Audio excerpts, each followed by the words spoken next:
Près de 400 joueurs d'Ultimate réunis pendant tout le week-end sur la plaine des sports de Fontenay-le-Comte.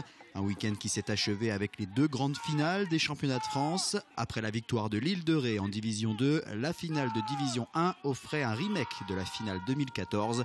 Le tenant du titre, Noisy-le-Sec, avec l'équipe Is No Good en rouge, affrontait l'équipe Tchak de Pornichet en vert et blanc.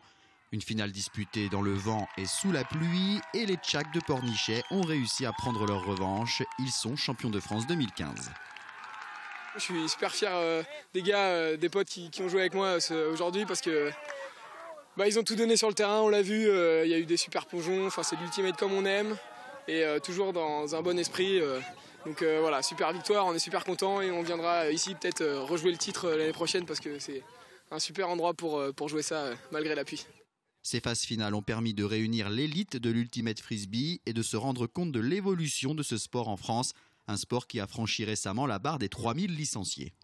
On voit des évolutions au niveau du jeu, évidemment, en termes d'intensité notamment, de participation de joueurs de plus en plus nombreux, des équipes qui s'étoffent. On a mis 25 ans à avoir 1000 licenciés, 5 ans pour en avoir 1000 de plus et 1000 de plus en 4 ans. Donc on voit bien que c'est exponentiel. Donc tout évolue et notamment ça se traduit sur le niveau de jeu dans les équipes qui participent au championnat de France.